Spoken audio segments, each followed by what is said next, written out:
We have Representative Marjorie Taylor Greene holding up explicit images of Hunter Biden during a House Oversight Committee hearing. So the hearing featured two IRS whistleblowers who alleged that the president's son received special treatment during their investigation into his business dealings. Those of you who are regular watchers of the show will probably remember that we talked about this story a few weeks ago, at least the story in reference to the two IRS whistleblowers who were saying Hunter was receiving special treatment. The investigation was being slow-walked, and every effort was made to ensure that it wasn't taken care of effectively and competently. Marjorie Taylor Greene showed pictures that were leaked from Hunter Biden's laptop.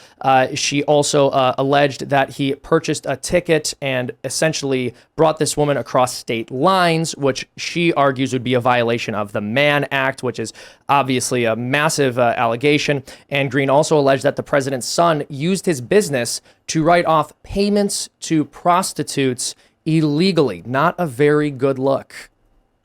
No, especially not when you're the president's son, right? Yeah. I mean, I think James Comer pointed this out, that the testimony that we heard today isn't necessarily going to say anything we didn't already know, although I argue that it's important to have an official record of these things. But rather, these two IRS agents were able to say or testify to the fact that the DOJ did intentionally slow walk their investigation and treated Hunter the way no one else would get to be treated. We make special exceptions for him. Well, I mean, I think there are definitely two standards of justice in this country right now. Amen. And this is not specific to Biden and Trump alone. I mean, there's one standard for Julian Assange, who sits in a foreign prison, still in exile. I'm going to try to see him later this year. Another one for Chelsea Manning, who is the government agent who actually leaked information to him because she's transgender. So then now you see one standard for Hunter Biden, a different one for somebody who has a different last name, be it Trump or otherwise. Part of the problem is we have this bureaucracy. The IRS is one example of it, but a bureaucracy that really abandons the rule of law to decide what it feels like doing on a given day. And so those two stories between what Marjorie Taylor Greene saying about Hunter Biden, about the testimony of the two IRS whistleblowers, these are deeply linked. They're both symptoms of a managerial class, a bureaucracy in this country that does whatever it sees fit and is going to effectively politically protect whichever party is actually protecting them and preserving them and their existence. And right now that's the Democrat Party, so they happen to be protecting them. If that changed in the future, they'd protect whoever paid for their continued existence. But that's exactly what's happening today. Yeah, this is absolutely nothing new. I think some people who are just waking up to these things think that it's the first time any of this has happened. I mean, this goes back a very long time, but just to give a specific example, 10 years ago, I believe a little longer ago than that, we knew that the IRS was targeting conservative groups for audits under the Obama administration. This is something which has happened numerous times in the past. We also know that there were two whistleblowers that actually spoke up about this, which I very much appreciate here. And that also lends credibility, the fact that you had two people at the IRS stepping up and saying something fishy is going on here. So this wasn't one individual person whose testimony might have a little bit less credibility. But what I'd like to ask you is, if you were elected president, what would you do to dismantle these bureaucracies, and what would you do to ensure that there weren't two different tracks within the justice system? Yeah, so I think that a lot of Republicans end up making a false promise without knowing that they're making a false promise. They think it's a true promise. They'll say, we're going to come in and reform the bureaucracy. Yeah, good luck. It is impossible, right? Because this is a beast. It's like a creation, a monster unto itself that existed long before we arrived as somebody who ever got elected and long after we're gone.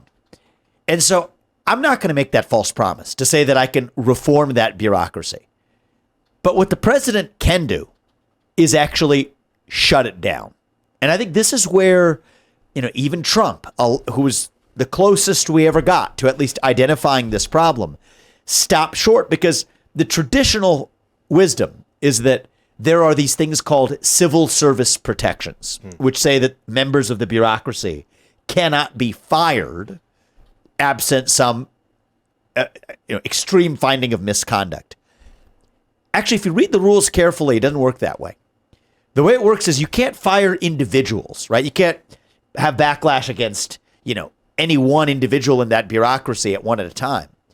But that's why what I'm bringing to Washington, D.C. is mass layoffs, because the civil service protections do not apply on their own terms to mass layoffs. And mass layoffs is what we're bringing to the federal government. So I think it takes somebody who's willing to break the glass coming in from the outside without inhibition, And I think Trump brought an element of that. I'm definitely bringing it. But you have to combine that with an actual understanding of the law and the Constitution.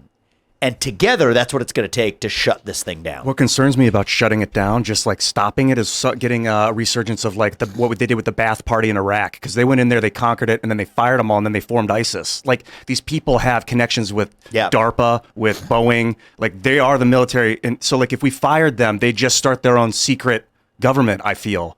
You know, I think that it's not a destination, right? I'm not saying that we all have a party, there's one silver bullet solution, and then we're done. That's how we get to the start line, right? We're not even at the start line right now. We're playing a different game. Come in with some puppet claiming to be the elected official sitting on top of the managerial class. That's a different game. I'm talking about how we get to the start line of at least restoring political power to the people who are actually elected by the governed to actually exercise it. So that's the starting point. You're right. It's like a hydraulic pump or like a water balloon. You squeeze it in one place, it'll pop up somewhere else. But at least with acknowledging the rules of the road being the people who we elect to run the government are actually the ones who ought to run the government. Yeah, this managerial bureaucracy, they'll find their own private sector version of that emerges, or some quasi-governmental version that emerges even in the agencies that exist. Yeah, we need to be watchful of that. But right now, we're not even playing the start line of that game. What would you replace it with? So it depends on what the it is. If the it is the Department of Education, I'm not going to replace it with anything. Amen. If the it is the FBI, I'm going to shut it down and I'm not going to replace it with anything. A lot of those functions are already being performed by the U.S. Marshals, by the DEA, the Drug Enforcement Agency. And so you go on down the list. That's the reality. There are certain other functions like, that you would say have to continue to exist in some form. Say the Nuclear Regulatory Commission. I said I would shut that down because we haven't had a nuclear power plant built in this country in 35 some odd years because the Nuclear Regulatory Commission is fundamentally hostile to it. In that case, I think you can't reform the culture of that agency. You have to shut it down, but we'd rebuild from scratch an agency that was actually committed to a rational evaluation of the risks and benefits of a given nuclear power plant. So some cases shut it down, it stays shut down. Certain cases, you shut it down and then rebuild something skeletal from scratch to perform the basic function. And then certain other agencies, let's talk about the FDA, let's talk about the SEC, let's talk about the U.S. Federal Reserve. I'm talking about a 75% layoff of the people who already work there, and that, I think, will get the job done. How did we get here? What made the American people so willing to have such a bloated administrative state? Yeah, it was a sort of laziness in our culture. It actually started with laziness of the elected officials, right? So initially, the way it was supposed to work was the people who showed up in Congress and in the U.S. Senate, they're supposed to have the actual lawmaking authority, but also accountability. They started to get a little lazy with that accountability. These bills, get into the specifics of those details, that's a little too hard to deal with. Presidents who we elected in the White House started to similarly get lazy, saying that, the budgeting process, I'm supposed to ask Congress for permission to spend money. It's a little too complicated. Let me delegate that down. So it was sort of a dual delegation. The President of the United States started to get a little lazy. Congress started to get a little lazy. They said, let's just create this third-party apparatus, three-letter agencies, where we don't actually have to be accountable for the result because we can blame it on them if things go badly. But if things go well, we're still the people who the public knows. And I think they started attracting very attention-hungry people to those roles as well. That's what created it, is people who wanted the glory without the accountability. Yeah. They shunted the accountability to a third unspoken class. So the Capitol is a beautiful building, right? But the U.S. Department of Education or the IRS or the FBI, these are drab government buildings. Nobody visits that when they visit Washington, D.C. Let's put the real accountability over there. But then the people who actually said, okay, we're going to assume that position, they're not the people who actually needed the fame or the glory. They're the people who actually needed the exercise of power. And so in a certain way, everyone got what they needed out of the trade, right? The people who were running for elected office today, many of them just want to get on cable news on a given night of the week. Well, the same principle applied to actually the people who didn't necessarily care about getting attention, but just actually wanted to exercise raw power. And so there was a division of those who got attention, that's what they wanted, versus those who got power because that's what they wanted. And that steadied in this new equilibrium of having this administrative state that said, okay, we'll exercise all the power. You guys just get to pretend like you have it and get your dopamine hits from getting on television or getting your attention along the way.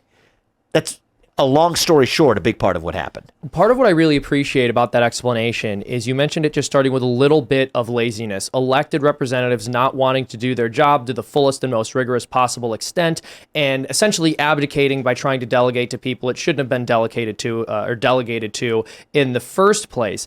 And so part of what I try to stress, and a thing that I've talked about pretty frequently on the show, is that simply slipping into vice and having a people who are not aspiring to something higher in a spiritual and moral sense ends up creating a tangle of problems that you never would have anticipated. Who would have thought at the time that an elected leader just being a bit lazy, just not wanting to do what he had to do that day, could result in such a massive and bloated bureaucratic state to the point where we ended up having a duly elected president being unseated, or at least having an attempt to unseat him committed against him by the administrative state?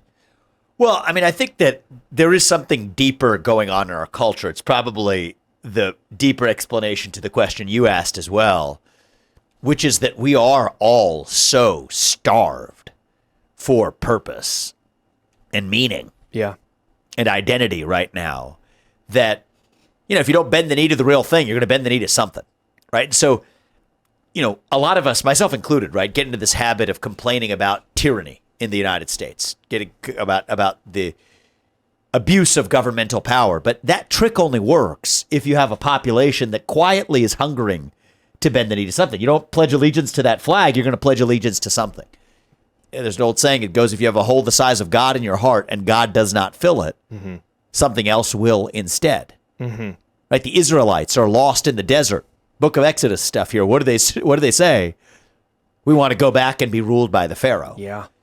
So in a certain make sense, idols. Absolutely. Yeah. So, Moses comes down from the mountaintop. What do? By the time he's come back, they've already got the golden calf. So part of this is a culture that sort of demands obeisance. And when we think about freedom from the administrative state or the autocracy of government, we owe ourselves a long, hard look in the mirror and ask ourselves how we achieve freedom from our own impulse to bend the knee because we are hungry for a higher purpose that we're lacking. I think that's the deeper answer to your question. Thanks for watching this clip from the Timcast IRL podcast. Hang out with us live Monday through Friday at 8 p.m. and become a member over at timcast.com for uncensored, members-only shows exclusive. Thanks for hanging out, and we'll see you all next time.